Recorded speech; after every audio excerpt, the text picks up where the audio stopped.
Good morning. It's Friday the 30th of April. At least 44 people have been killed in a stampede at a religious festival in Israel. Emergency services say they're also dealing with multiple casualties following the crash at Mount Meron near the Sea of Galilee. Prime Minister Benjamin Netanyahu described it as a heavy disaster. Courtney Bembridge has this report. Videos uploaded to social media show the chaotic scenes. Tens of thousands of people were crushed together at the foot of Mount Meron. It was supposed to be a celebration, a night of prayer, singing and dancing. I was there, inside. It was crowded and there were around 60,000 to 70,000 people. No place to move, and people started to fall on the ground. They fell a lot on the ground.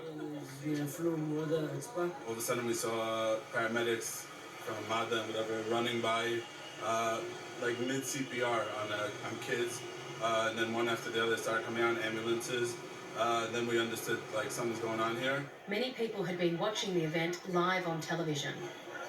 Emergency services struggled to reach those who were injured because of the crowds. The roads were also congested and military helicopters were brought in to take the injured to hospital. Many of the first responders were volunteers, now being offered counselling. We just finished treating one of Israel's worst disasters. A terrible disaster of people who came to celebrate Lag BaOmer and Rabbi Shimon Bar Yochai, and unfortunately were literally crushed to death. Responders were volunteers, now being offered counselling. We just finished treating one of Israel's worst disasters. A terrible disaster of people who came to celebrate Lag BaOmer and Rabbi Shimon Bar Yochai, and unfortunately were literally crushed to death. The evening event is the start of the religious festival, but all future events have been cancelled because of the disaster. Courtney Bembridge, BBC News. Let's speak to our Middle East correspondent, Tom Bateman, who's in Jerusalem for us now. Morning to you, Tom. So there's some distressing scenes there. What news do we have this morning in connection with how many people have been injured or killed? Morning, Charlie. Well, the latest figures from paramedics are that there are 44 fatalities, around 150 injured, and up to 20 of those seriously so, several critically injured. They're currently being treated, and the military, as you heard there, was airlifting some of those wounded to hospital throughout the night. I mean, what has made this so difficult is you saw in the pictures there just the sheer numbers of people involved in this event. Now, this is the biggest public gathering that happens each year in Israel.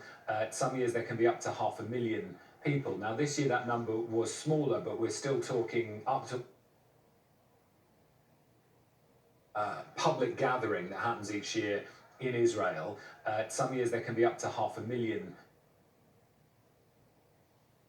lifting some of those wounded to hospital throughout the night. I mean, what has made this so difficult is you saw in the pictures there just the sheer numbers of people involved in this event. Now, this is the biggest public gathering that happens each year in Israel. Some years there can be up to 500,000 people. Now, this year that number was smaller, but we're still talking up to 100,000 people, certainly tens of thousands involved.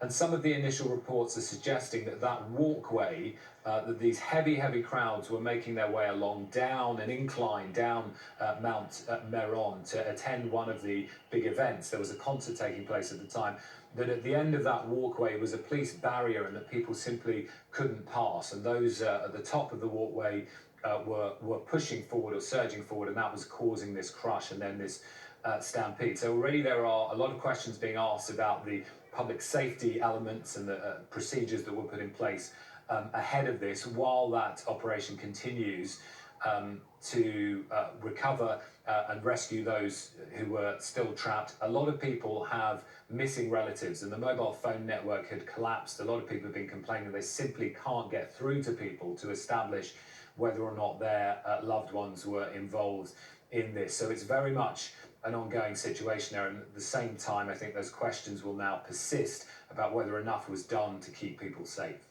Tom, thank you very much. This is Tom Bateman, correspondent, reporting from Jerusalem.